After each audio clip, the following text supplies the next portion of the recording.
Today, what we're going to go into is the importance of joint health. A lot of the posts I've been putting up has been movement related, not so much weight loss related or whatever it is. And I have this conversation a lot with people where it's like, great, you want to lose weight, you want to lose fat, awesome. But if this vessel of your body is not able to withstand the stresses of like fat loss workouts, you're not going to get really too far. You know, it's equivalent to like you deciding to race in a NASCAR race with a Honda Civic. You'll be able to go around the track, but you're not going to do well. Imagine if you took the time to be like, I'm going to save up money and buy these tires, I'm going to buy this other stuff, I'm going to hire a pit crew and all this kind of crap, so you become, you know, more prepared in order to perform at something like a NASCAR race.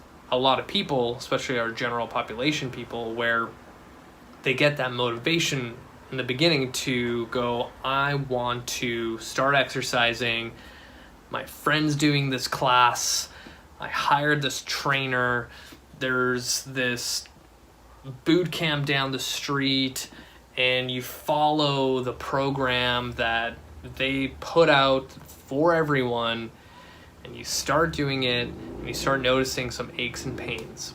I'm not saying that everyone's broken. What I'm saying is that most people, based on the environment that we live in, don't have the necessary requirements or prerequisites in order to do the exercises that I see or have seen in most fitness settings.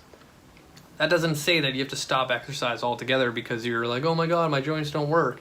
It's more so finding what exercises actually work for your joints. I see in every program, like online trainers do this all the time. It's like, woman wants to build a better looking backside, so then the program has barbell hip thrusts, barbell back squats, barbell deadlifts, awesome exercises, but maybe for that woman that is 37 years old that's trying to get back into it and wants to, you know, develop a strong backside, good looking glutes, hamstrings, you name it, may not be able to get the full benefit of that exercise. So one of the things that I've been doing recently, so for those who don't know, I've been recently certified in the functional range assessment, where it looks at, you know, the body on the whole of what, you know, capabilities do you have when it comes to movement. And when we go through the FRA, the functional range assessment, joint by joint, movement by movement, and it gives me a clear kind of guideline or, you know, metric of where you are, you may not have all the things necessary in your shoulder to do something like a back squat. And for those people who haven't been following me for a while, your shoulder has a lot to do with something like the back squat, right? So now imagine this person that I did the FRA for, and I figured out that their left shoulder and right hip at 20% of what a shoulder and hip can do. So now you take that 20% shoulder and 20% hip and you put yourself in a back squat environment where you need a shoulder and hip to be functioning at 100%. So what happens? Faulty squat patterns, and a lot of times when, you know, a coach or trainer sees that the back squat doesn't look good and is like, gotta go lower, keep the chest up, just go lower, you know, take a bigger breath, like go wider at the feet. Like sometimes those things work, but most of the time you're not going to change someone's anatomy right there and then. Sometimes what happens is that, one, the person's progressed way too quickly to go do those things and they should be doing something else. And number two is like, no matter how much the coach yells to go lower, hips, like it could be bone on bone, they could be pinching, they like, there's so many things. And I tell this to every single person that decides to do an FRA. Like, they'll say they do a hip car, so hip controlled articular rotation at the very end of the FRA, and they literally can feel that their hip doesn't move the way it should. And then I go, okay, so out of 10, 10 being like the best hip in the world, no issues, out of 10, where are we at with your hip? And a lot of times people are like 4, 5, and I'm like, okay, so we're at 4 out of 10. Your hip is at 40%. You're asking your hip to do 100% movements. Something's going to give eventually, right? Something's not going to be happy over time. So rather than going square peg in a round hole, it comes down to the shit test, right? Like when you walk down the street and like something looks like shit, smells like shit, most likely it's shit. So you use the same rule when it comes to exercise. So when you look at someone doing a movement and you're just like, I don't know, something was weird there. Something doesn't look like it should. Most likely it's not good form. Why bother pushing yourself into those positions where your body physically can't meet the demand? And that's where a lot of times people injure themselves, or something flares up, or something's sore, and now they have to stay away from that exercise. Like that is like the worst thing, is like my knee hurts when I do fucking walking lunges, so I'm not going to do walking lunges anymore. And then eventually that becomes, now walking lunges and back squats hurt my knee, so I'm not going to do those two things. And that eventually turns into walking lunges, back squats, front squats, any kind of squats. Anytime I put my knee in this position, it always hurts. So I'm just going to like stop doing lower body stuff and just focus on this instead. You like never address the issue. Like for some reason, when it comes to exercising, people will avoid things and not deal with it at all and do other things. And then eventually those things become things that you can't do anymore. And then eventually you become a person where it's like, I can only do hip thrusts because everything else hurts. And like, it doesn't have to be that way, you know? And a lot of times too, like people who have these issues will tell their trainer if they have someone that they hired. And like the worst thing that I see is this client of yours expressing that X hurts, or when I do this thing it hurts, blah blah blah blah, and they're like listening and they're like, you know what, well no, we won't do that and we'll just do this. Whereas the conversation should be like, are you seeing a physio or chiro, massage? Like, let's book you in with somebody to address the root cause. And not like, you know what, we'll just never do back squats anymore. You know what, we'll never do walking lunges anymore. Because those issues are going to pop up, and it's most likely due to that 40% hip or 20% shoulder. And if you don't do anything about those things, things are going to get worse. We all know is that as we age, joint health is like the number one thing that prevents us from doing the things we enjoy. So why wouldn't you want to place a priority on joint health? And that doesn't mean you're doing yoga. Utilized yogis in my training, especially in kin stretch, and they find it challenging.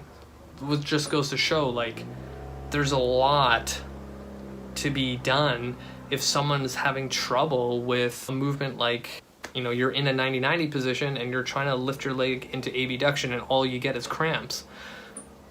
Like, that's kind of a big red flag, because if you do a lateral lunge, that lateral hip needs to be able to function without a weird, you know, motor pattern. The key thing here to understand is that if your joint doesn't work as a joint, you know, should, then if you decide to do something like a back squat, walking lunges, bench press, whatever it is, bad shit is going to happen. And I think now people are starting to understand that, you know, maybe I need to be able to move and feel better.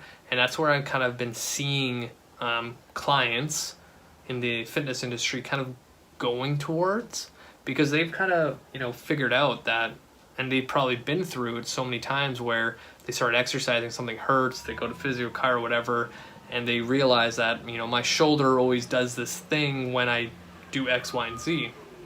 So they're looking for other options. But here's the thing that I find super interesting is that every joint in your body. So like your neck, your shoulder, your knees, your ankles, your hips. The nerves that surround those joints, they give you feedback, right? An example of this is like, say you tore your ACL. Like right away, you fucking know you tore your ACL. There is an interesting thing when it comes to pain where, say I like walk down the hall and like bump my forearm onto a table, like I'm like, oh, that like hurts. And essentially what happens when that external force hits my forearm to cause pain, that signal is sent to the spinal cord, it goes up to my brain, and the brain decides what to do. But for some interesting reason, when we tear a rotator cuff right into our shoulder, that pain signal does not go to our spinal cord first. It bypasses that and goes straight to the brain. And it's a quicker response. So now we have all these joints that are kind of placed in a hierarchy or like an organizational pattern of a system. And this is exactly what like the FRS company that has Kinstretch, FRC, FR Release, and FRA talk about. Like this system, we're like the joke that Dr. Andrew Ospina says, like we're just like the nervous system in meat, and the nervous system dictates what the meat can do. So if our joints that are directly related to our nervous system, right to the brain, then it would make sense that we should make sure that these joints are optimally, moving, grooving the way they should, because they have a huge influence on what the rest of our body can do. So if the joint doesn't have the health or integrity it needs to have, then what chance does the rest of your muscles have to perform something like the back squat? Probably very, very small.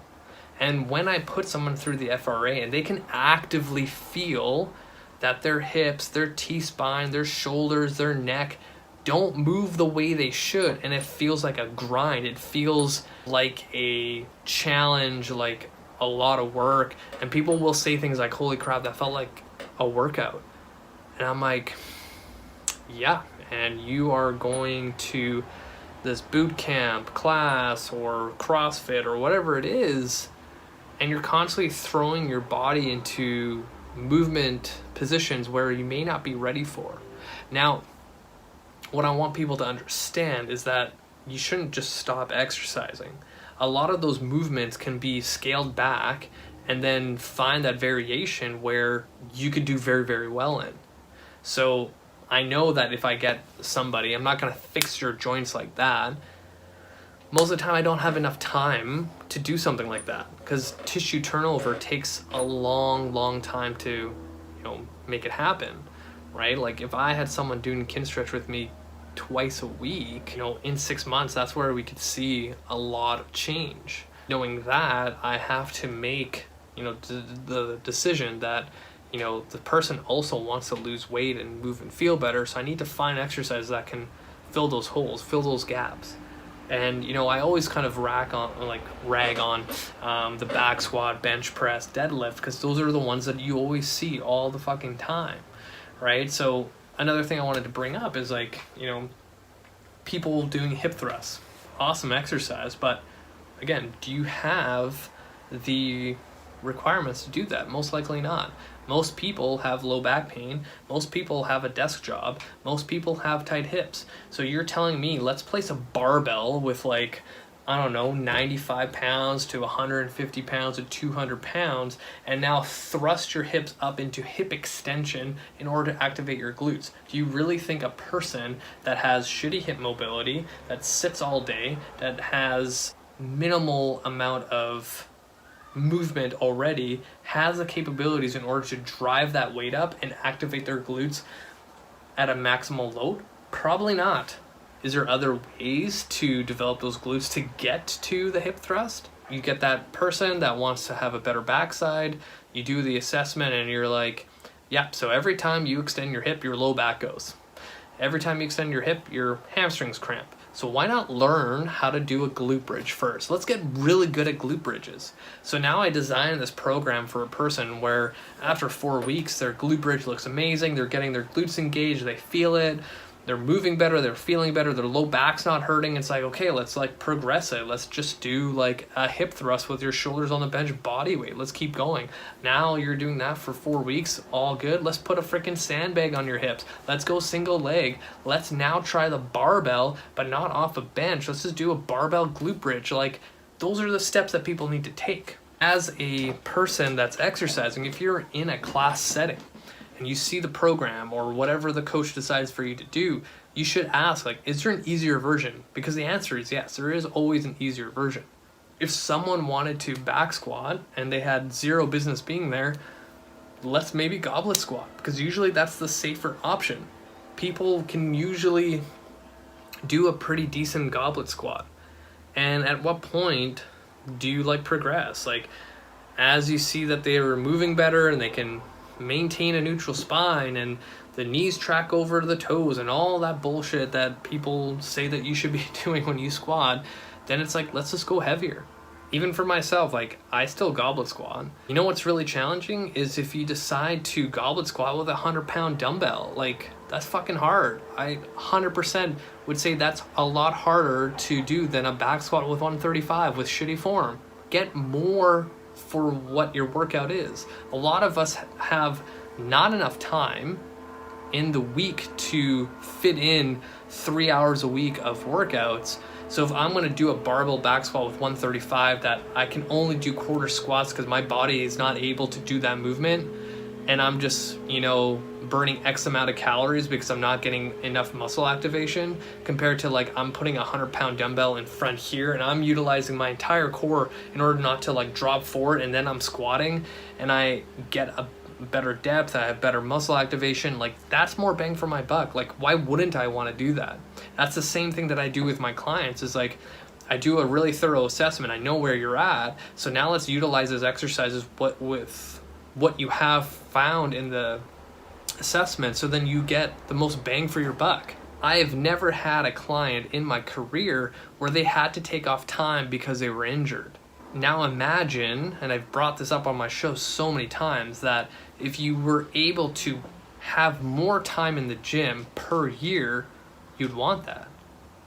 If you were able to train effectively more per year and continually progress yourself, you kind of want that approach, compared to like, I'm going to try my best to pick up whatever fitness class and then hope for the best, and if something hurts, I'll just stop, right? Like, I've never had that situation where someone had to stop. I work with a lot more, so-called broken people. Sometimes they have flare-ups and they need to take that time off. But then we get to a certain point where they start showing up a little bit more, they get that consistency, their rehab's in place, they're seeing treatment, whatever it is, and things start coming together.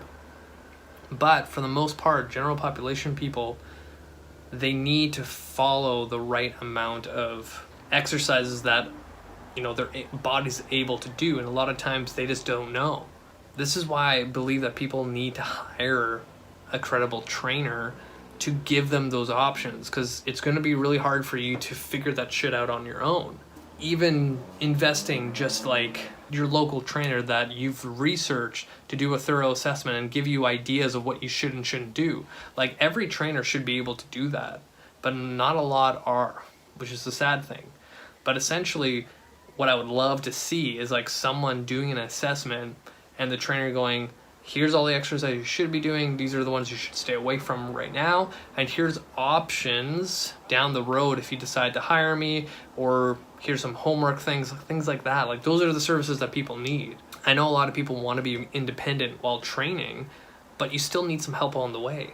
It's kind of like if I decided to do my own plumbing, like, sure, I can go on YouTube and read articles and go on Reddit and all that bullshit, but eventually, like, I'm going to end up spending more time like failing, and eventually just hiring someone to do it, because down the road a pipe is going to burst and I'll be like, well, fuck, I don't know how to deal with this, I'm going to just hire somebody, and I would save a lot of time. Joint health and integrity should be your number one priority, then consistency, then your patient, then you'll see success.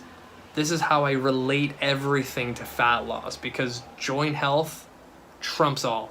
If you don't have joint health, you'll end up doing that yo-yo up and down cycle throughout the entire year where you're training consistently, you have to stop. Training consistently, then you have to stop. So really think about that. If you need more help with this kind of stuff, like Kinstretch is where it's at. I would highly recommend you reach out to me to kind of get an idea. I literally have people that reach out to me to see if they can do an FRA or an assessment online, you know, through Zoom. More than happy to do that with you to kind of give you some ideas. It's pretty interesting how people reach out for that, because now Zoom is like such a normal thing, and you know, I want to help people move and feel better. So just think about it. Joint health overall, over everything. Seriously, if you don't have joint health, then you don't have movement. That's it for me, you guys. Thank you so much for listening. Thank you for the support. Hit the show notes, add me on Facebook, add me on Instagram, subscribe to my YouTube channel because I've been posting a lot of videos, so keep up to date. That's it for me, you guys. Until next time.